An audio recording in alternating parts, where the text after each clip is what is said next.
Morning, everybody. Great to see you. The rain stopped, the sun is out. Nice.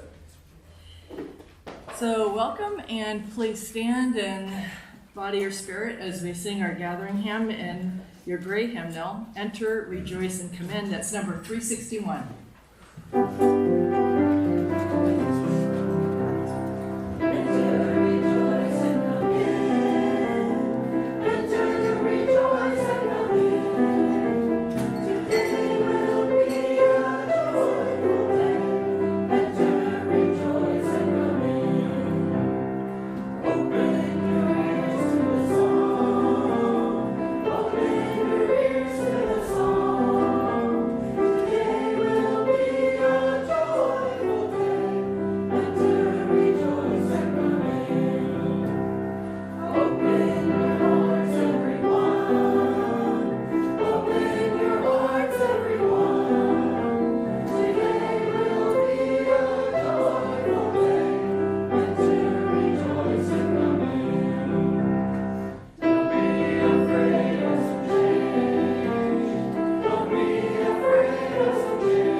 So, welcome to the Unitarian Universalist Congregation of Hillsborough, where we strive to be an open and welcoming congregation to all who seek community and support. We don't worship in one specific way each week and don't require that we all hold a specific creed, but rather, we're a covenant community, committed to our shared UU values of interdependence, equity, transformation, pluralism, generosity, and justice, centered in love. We offer loving support for each other in our individual lifelong quest for truth and meaning in matters of our personal faith. So, whoever you are, member, guest, or friend, and for whatever reason or purpose guided you to join us here together, whether in person or online, we welcome you. And so, in the spirit of welcoming, please turn to your neighbor and wish them good morning. Good morning. Good morning. Thank you, sir. Good morning. Good morning.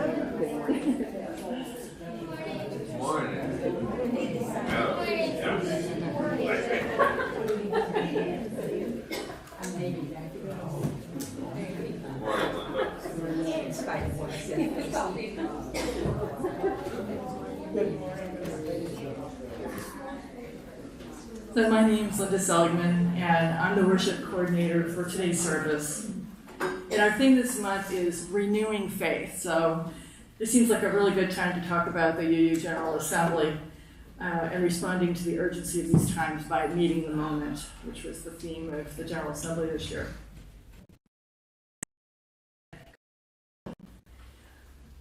We really appreciate everybody in this congregation who does all the things that they do to make this place work. So thank you. All the big and small things everyone does matters. So thank you. And this is also a great time to turn your cell phone off or put it in worship mode, that's what we call it. And please, after the service, we will have some coffee and tea and snacks in the back. And especially if you're new, please join us with that so you get to know each other a little better. And before we create our time for worship, let's take some time to share any announcements that were not in our order service. So come on up if you have something to share.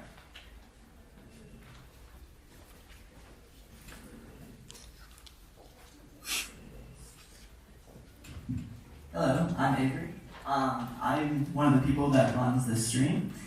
If you're interested in being trained for being a streamer, we need people, as I will be leaving mid-September to Spain. So I'm going to set this sign-up sheet for whoever wants to be streamed over me a coffee place, because that seems like where everybody wants to go.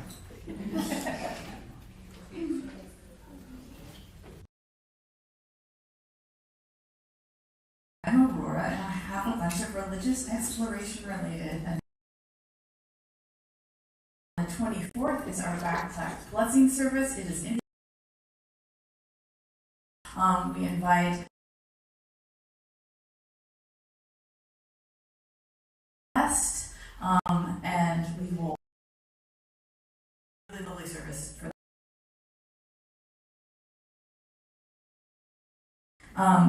And then on the 7th, the 6th, art and talent. More details about the 6th for the fellowship. We've been every other week doing art projects related to the UU values, and we will set up a little museum in the artery room in the library, and you can or we will have IOU slips. Remind you to bring them in the future. I want to be able to see the kids.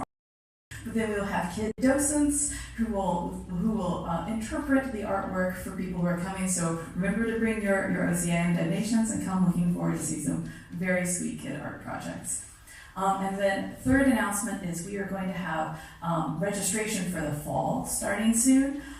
Even if you've been registered in years past, we really need you to update, so we make sure we have emergency contact information, allergy information, that kind of thing, and also what kind of role your elementary student or youth would like to have in the sacred story skits. We are going to do 3 sacred stories again related to the theme of gratitude and generosity. And so we are going to, elementary students are invited to have non-speaking parts. If they don't want to be in talking in front of people, they can be work on the set or work on props or be on the stage crew. Middle school students can be narrators, but most of our time in middle school will be focused on doing service projects. So those roles will just attend a couple practices near the end. And middle school students are expected to be able to kind of practice on their own because they're reading. So and then we can have speaking, longer speaking parts or smaller speaking parts, whatever your kid kind of wants to do. We want to have everyone have a role that they feel comfortable with, and there's a lot of different ways for kids to be involved. So look for that sign up in the e-news coming very soon, and please sign up by early September so I can make sure your kid gets the part they want. Thanks.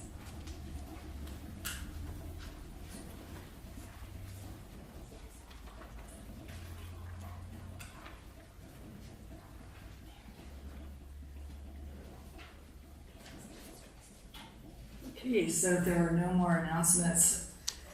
Let's prepare ourselves for our time together. And first we'll begin with our chalice lighting.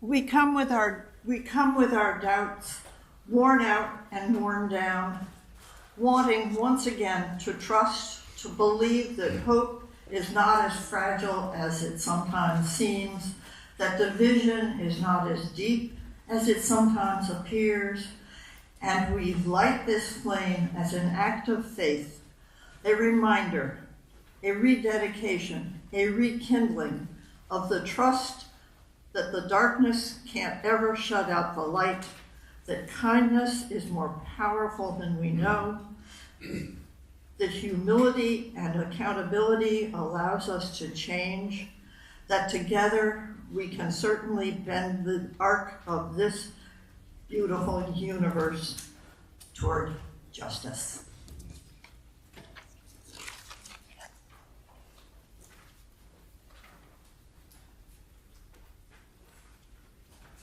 Thank you, Amy. And I want to briefly welcome our speakers today. and Lou Goodall, Amy Tattersall, he's just heard from, and Shauna Sanders, who are all well-known UU members and friends, and I'll be telling you a little bit more about them a little later. But next is our opening reading by Lou. So we're all taking parts today.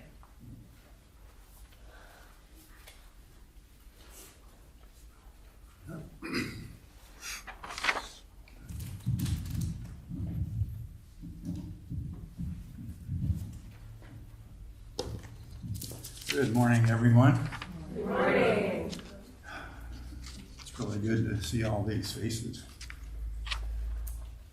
In this quiet hour, may our spirits be renewed, by Gary Kowalski.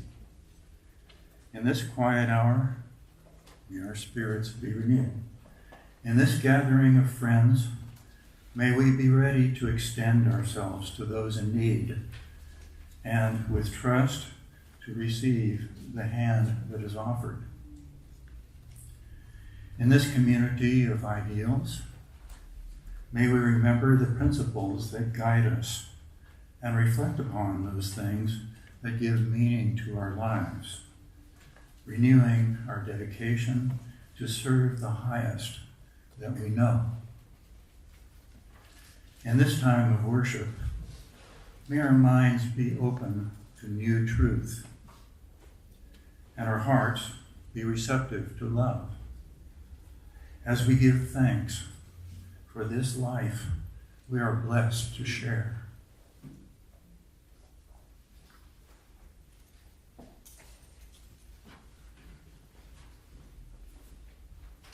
Now please rise and body your spirit.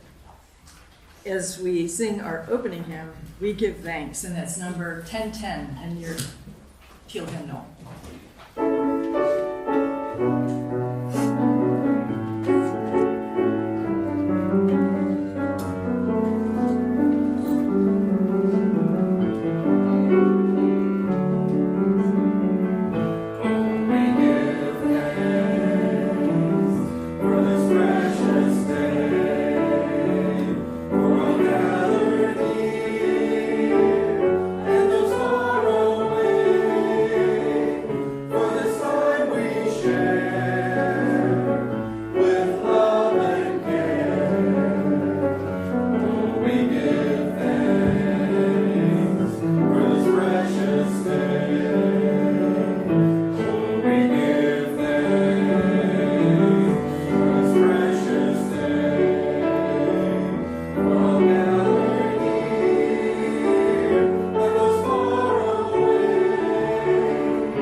Giving thanks for this precious day.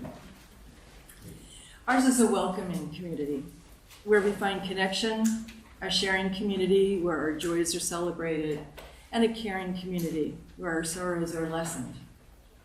So each Sunday we take some time to reflect on the special happenings that have happened this week amongst our members and friends. And some choose to share aloud where others choose to remain silent. And here we make room for both. And if you'd like to speak to someone on our care team, please contact Patty O'Connor. I know it's here. There you are, right in front of me. Or you can contact me too.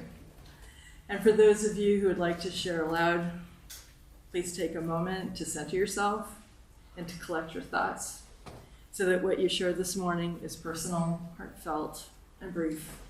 Brief enough so that everyone has an ability to share.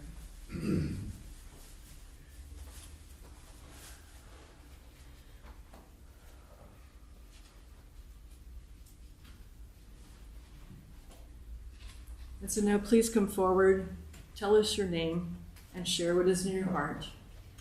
And when you're finished, you may release a stone into the vase on the altar. And for those of you who are online with us and would like to share your joys or concerns, please put them in the chat and we'll be happy to read it for you and drop a stone for you as well.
You who prefer to silently acknowledge your joys and sorrows remaining in your hearts. I invite you to come on up to the altar and release a stone into the vase while Aviva plays Spirit of Life. And after she plays it through one time, you're invited to join us in singing this meditative song, and the words are printed in your order of service.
We hold all these things within the heart of this community, both spoken and unspoken.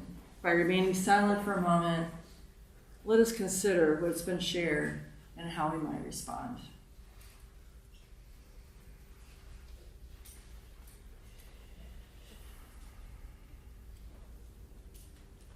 And let's close together with Amen and blessed be. Amen and blessed be. Let's hear an update from our RE folks. What's happening with religious exploration? What are you folks doing? It's free play today, so I know there are a lot of kids here. We'll probably go outside and play some organized type games outside because it's beautiful. So let's sing our beloved children to class with the children's blessing located in the back cover of your great hymnal.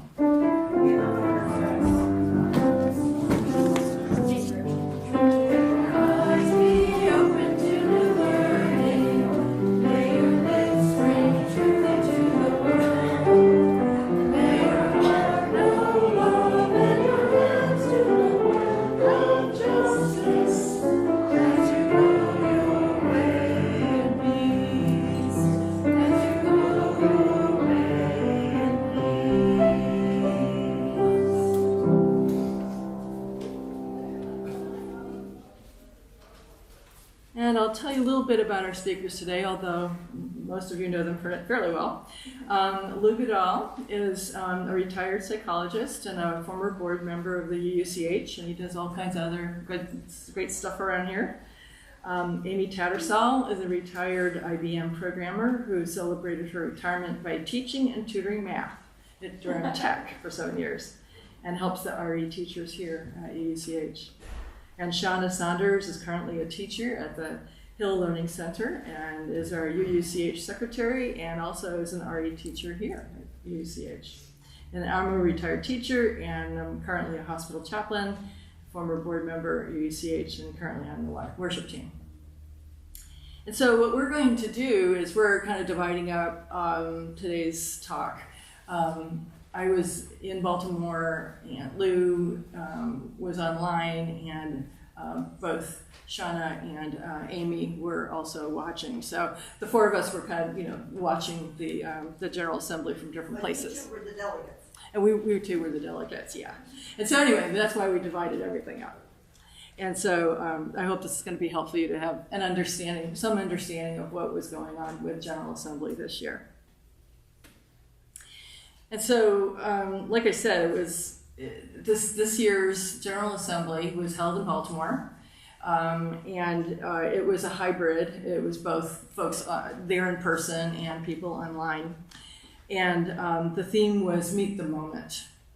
And as Unitarian Universalists, we tend to take on justice issues head on, and this was an opportunity to recenter and refocus us as an organization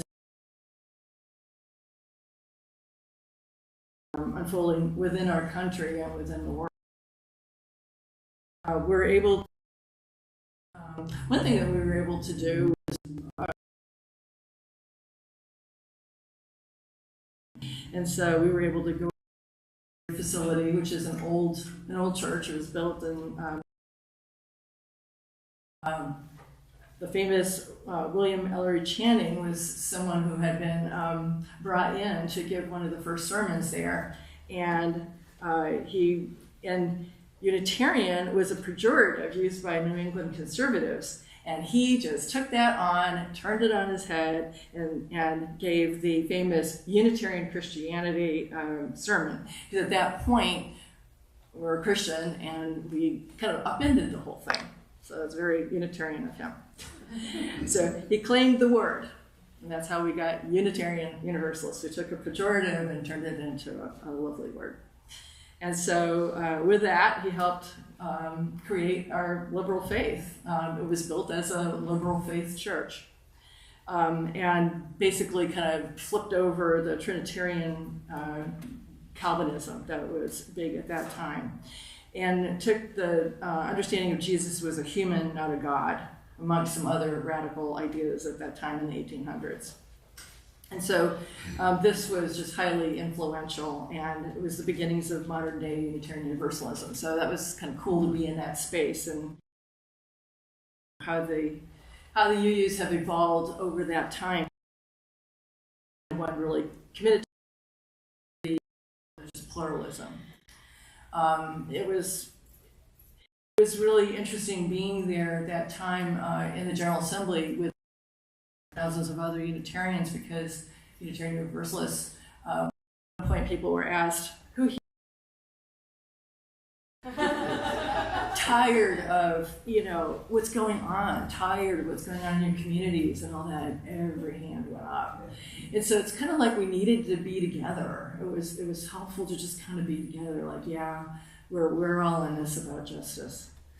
So there were like 3,300 folks. There are 592 different congregations, so there's a lot of different congregations. Canada, France, Mexico, and the Virgin Islands were also there. And there were about 200 kids, so it was nice to see them as well.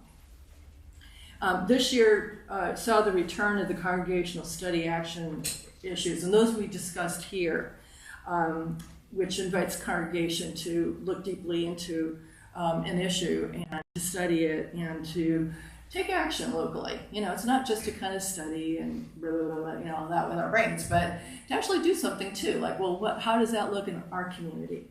And so the 3 items were voted by the General Assembly. That was abolition as faith formation, housing diversity, equity, and inclusion, fat liberation, building justice and inclusion for larger bodies. So those were ones we discussed in our congregation, and the one that was affirmed was the abolition as faith formation. Although housing is a very, very, very big deal, very, very important, and being our body, inclusivity and health is also extremely important in how our whole society comes together to create and support all of these things. So that's what happened there. We also voted on actions of immediate witness. Actions of immediate witness, significant action, event, or development in the world that requires immediate engagement and action. And they needed to be considered one of these items. They needed to be in alignment with our UU faith, create connections with our allied UU community, and it needed to be something that we could take on and actually kind of like think about and digest and do something about in our communities. And so one of them was faithful defiance of authoritarianism and funding global LGBTQ freedom amendment crisis. Trans issues are definitely under fire right now. It's a big issue. We declare and reaffirm all people have inherent worth and inalienable rights. And so you can kind of get the feeling of some of the different threads that are going on in our country right now and why these were topics that were looked at closely. So we also have a new moderator. So regarding our UU leadership, and there was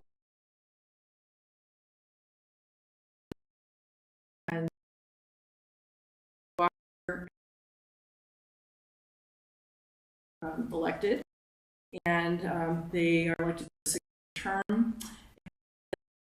Moderators Meg Riley and Charles Demond are heading out, and they were honored throughout the week.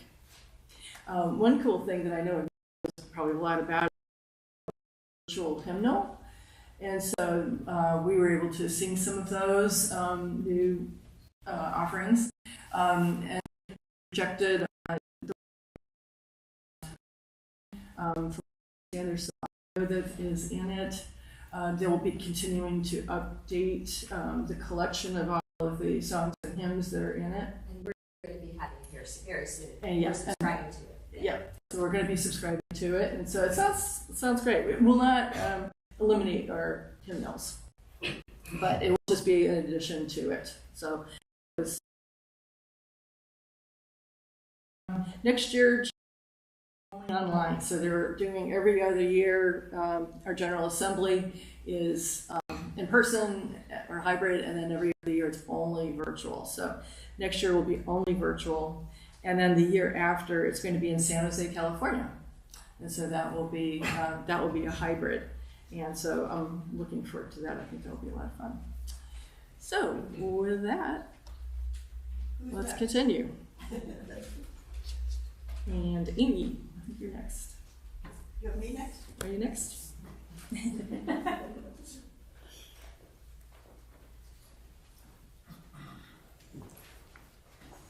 We're a little out of order here, but that's our faith. Oh, thank you. The last general session is held on the Sunday after worship. It is where we thank those who made GA possible and install new leaders, such as our new moderators, and give out awards.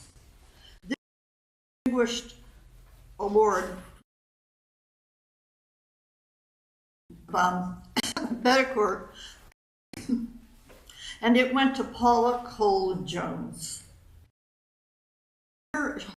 She's one of my favorites, I must admit. I hope that some of you are already aware of her and will appreciate her all the more now. As a member of the Article 2 Study Commission, here is her biography. Paula Cole Jones is a lifelong Unitarian Universalist and a management consultant with over 20 years of experience designing and facilitating workshops and dialogues for leaders and organizations.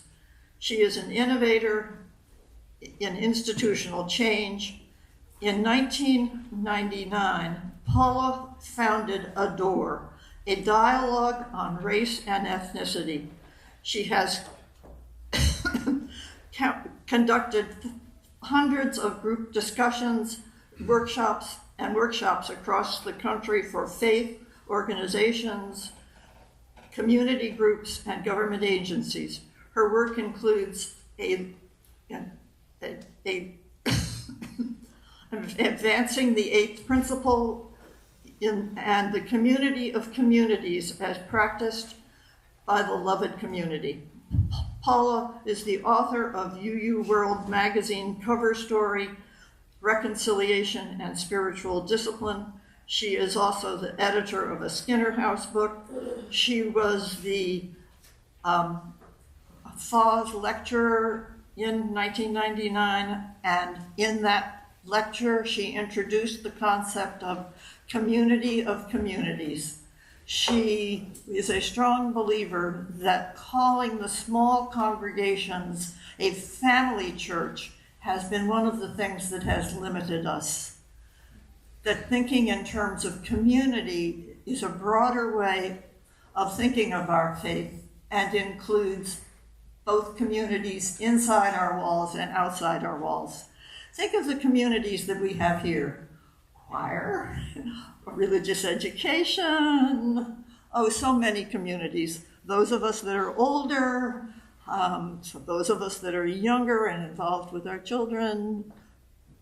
We have so many communities here, and we have so much more potential. Personally, I think it would be great to have a community of those of us from Mebane, because I think at this point that feels like most of us. And we're very glad that we're here to serve. So while she was working on the Article 2, did I lose my track on this? So as a member of the Article 2 Study Commission, she had many Zoom calls while she was advancing advocating for change in the Article 2, which is what for those of you who might be new, it's our justification for being a nonprofit. We have such a thing in our church too. I listened to many of her Zoom calls when we were, shall we say, arguing this Article 2 change, which is so beautifully demonstrated by this beautiful shirt over here. She encountered a lot of controversies, and I was there to witness them. One I remember was someone who was feeling very strongly that generosity needed to be rooted in giving of money. And her response was, we considered that, but we felt that generosity encompasses so much more than just giving money.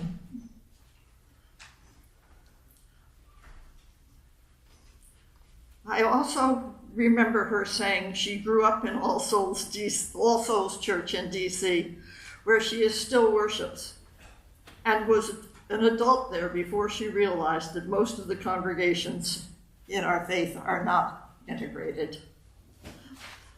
Earlier in her life, she gave the Sophia lecture, and what I'm left that was all about community, and this year's, and she did that at the FAWS lecture, and this year's FAWS lecture was all about how in this time in our lives as a faith and as a country, it is all the more important to get to know each other, to be in communities with each other, because we cannot go out and do justice work in the world if we don't know each other.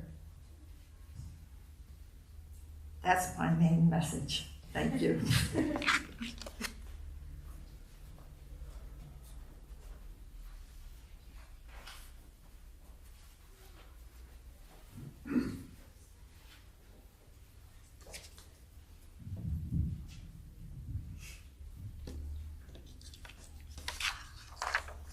So I'm speaking to the so-called WHERE lecture. There's always a special lecture every time there's a GA, and they choose really interesting speakers. This one was very interesting. Her name is Imara Jones, and she spoke as a very knowledgeable transgender woman. Revolting things, this is not direct, this is my condensation of this, so this is not a quote. Revolting things have happened over the past 6 months, and we need to turn to the bedrock of our UU values. We need justice, and we need action. There are now several authoritarian countries around the world, and the US is becoming one. Transgender opposition started becoming a leader toward that about 10 years ago, creating a vibe. I don't know if you know this term. Does everybody know what a vibe is? I'll come to it in just a second. And it's a vibe that's connected to white Christian nationalism.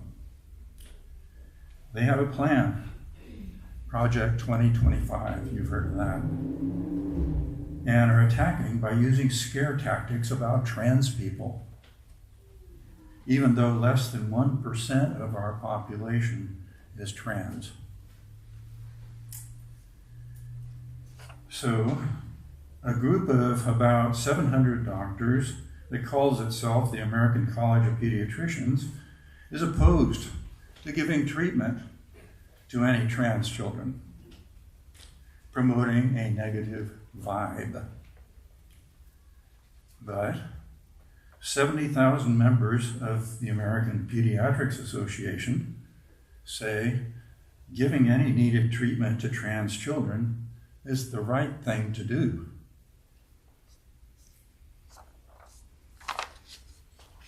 A vibe is an idea floated in social media meant to influence people.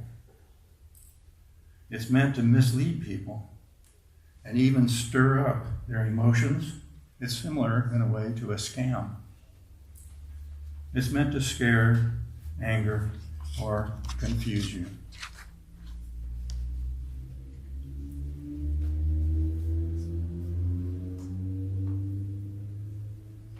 In 2019, at a Heritage Foundation conference, a panel said, "Elect us and stop thinking."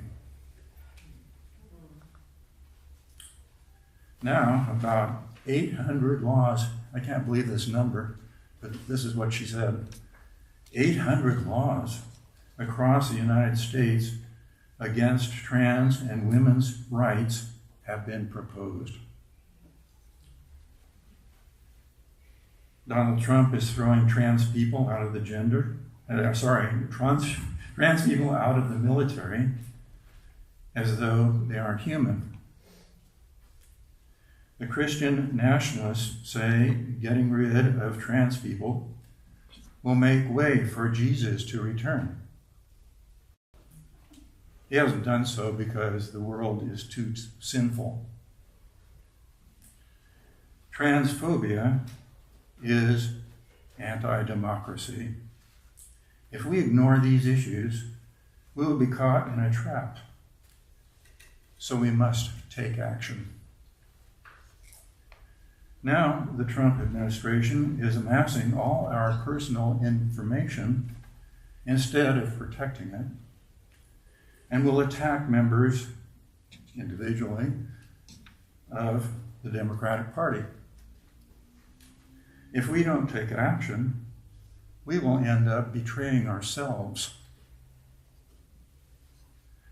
You support tyrants or you don't. Trust your own values, morals, and beliefs, and who you really are, and take action.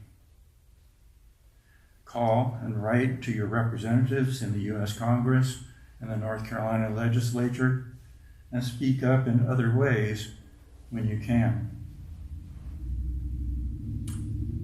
When she finished speaking, the audience gave her a standing ovation.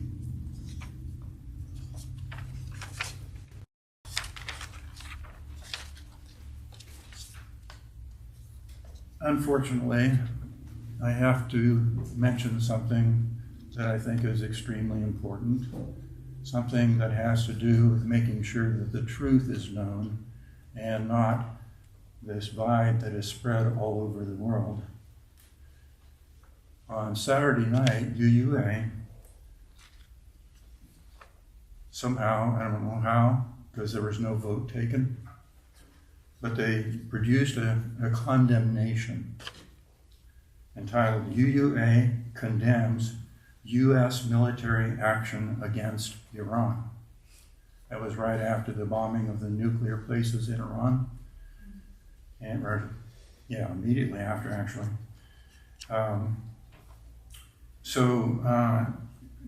This, as you know, I hope, Iran has a lot of proxies. That includes Hamas, Hezbollah, the Houthis, a lot of different ones. And so this is an Islamic thing where they're trying to actually take over, believe it or not, the world. They did that, and I had not known that they had also done something at last year's General Assembly.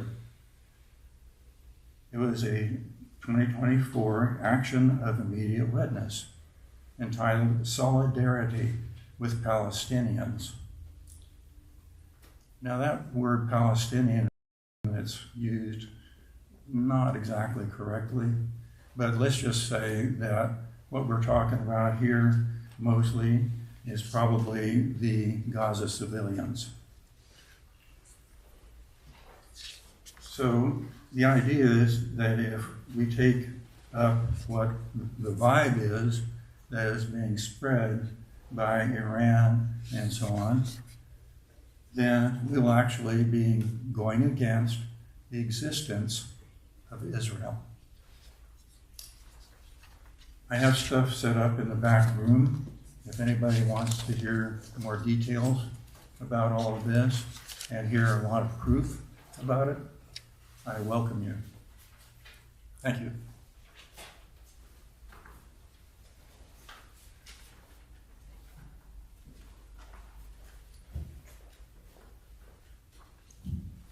Good morning. So I'm going to report a little bit about some of the social justice work that went on at this year's General Assembly.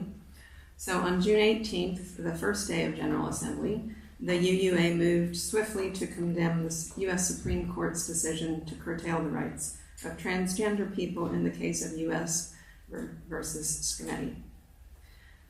The Supreme Court's decision today will irreparably harm transgender youth by allowing states to deny them the kind of care they need for their physical and mental well-being, said Reverend Dr. Sophia Betancourt, the UA's president.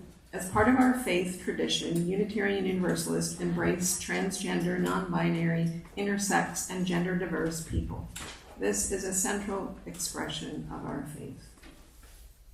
The annual gathering of UUs included many other real-time expressions of responding to the urgency of times. In response to the Supreme Court's Scrimetti decision, a special session was added to the Thursday agenda. Scrimetti Case, Information, Misinformation, and Implications, which was led by civil rights lawyer Sam Ames and UUA General Counsel Adrian Walker, who explained the implications of the decision and took questions from the audience. We cannot cede the ground of faith, religion, Ames said. We cannot cede the ground of the sacred. The session was followed by the workshop, Building Trans Justice, Safety, and Belonging. Speaking at the UUA GA Synergy Service, the annual service which is run by young UUs, 17-year-old Logan Dam spoke about the experience of being a young person today.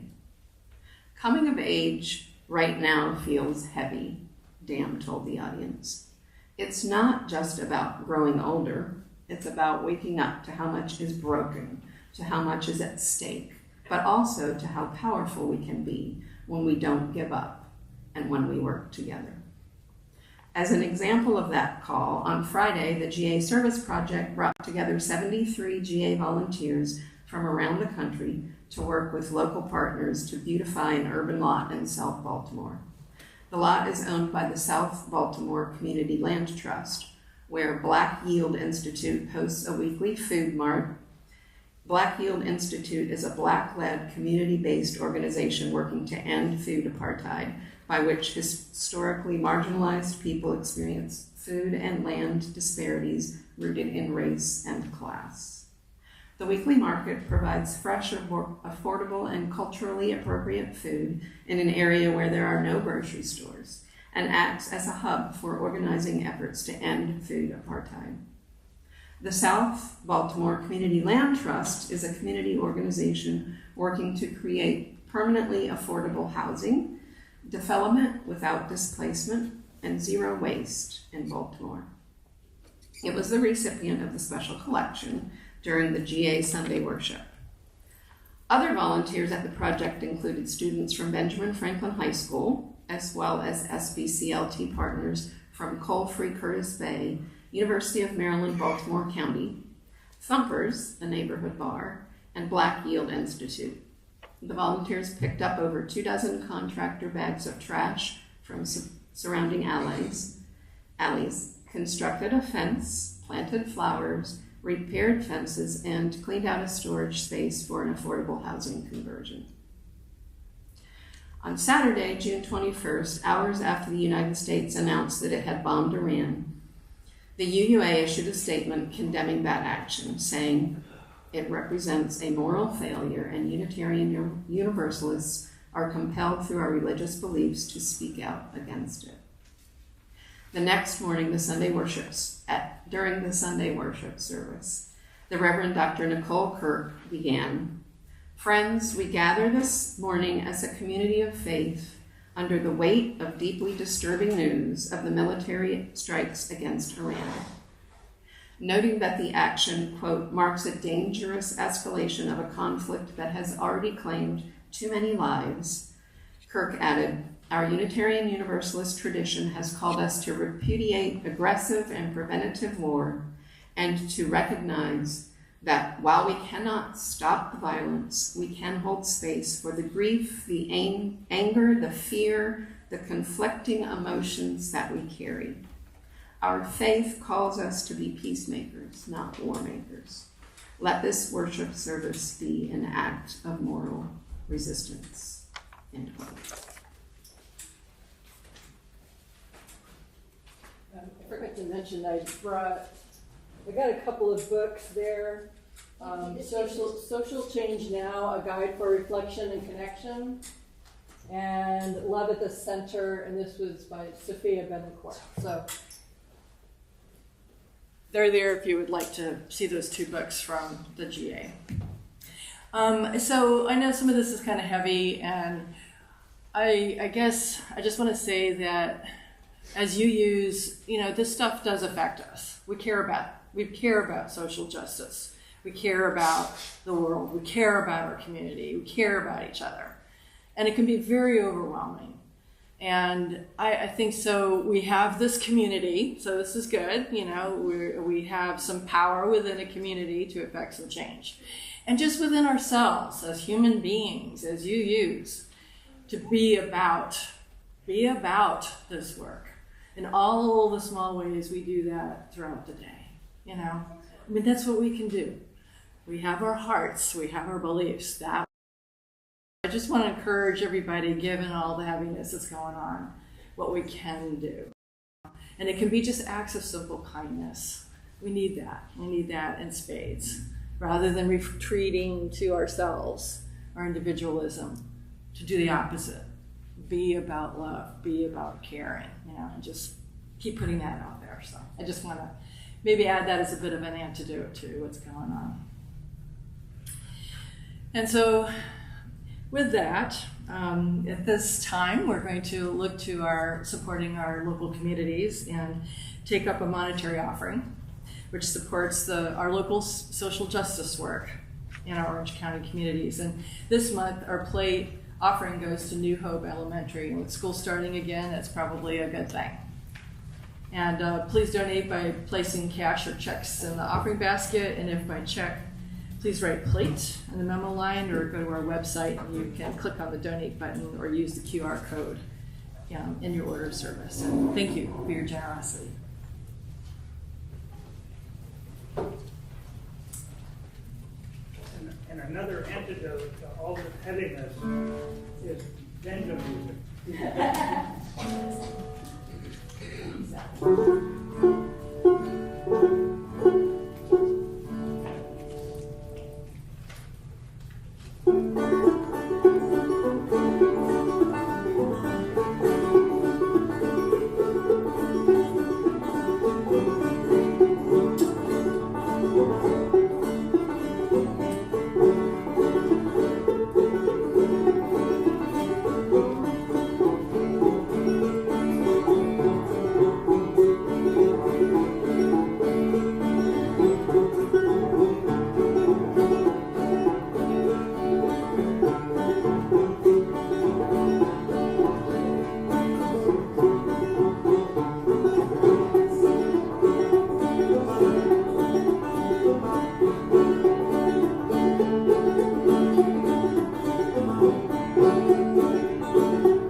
By the way, that thing has a kind of a justice-related name among its several names called Protect the Innocent.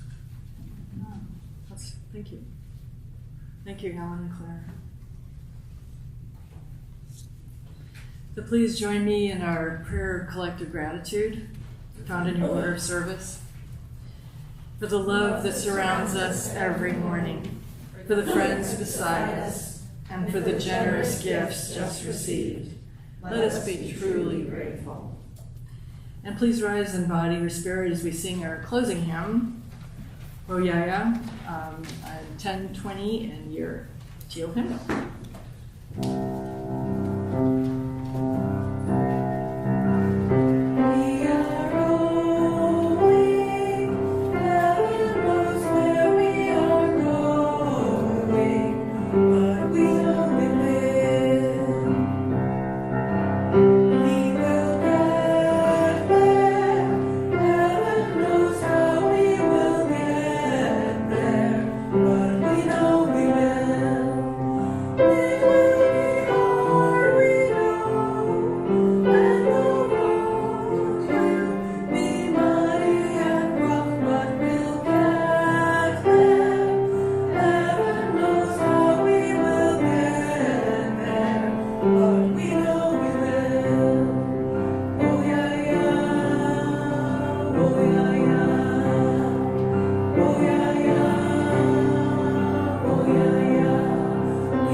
closing words are A First Step Faith by Reverend Scott Taylor. Based on the words of Martin Luther King Jr., faith is taking the first step even when you can't see the whole staircase. Go with faith, not the kind that is called to move mountains, but the quieter sort that calls us to take the first step, even when the whole staircase sits beyond our view.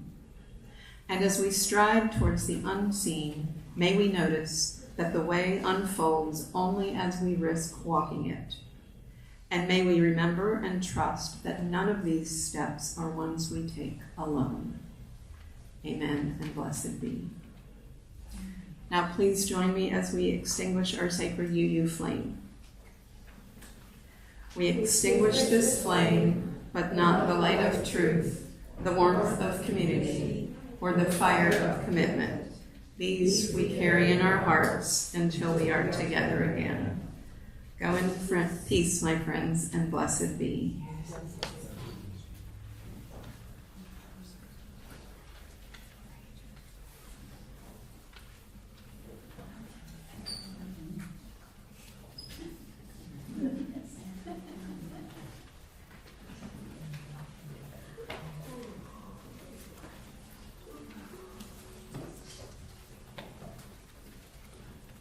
This is a thing called ribbons training.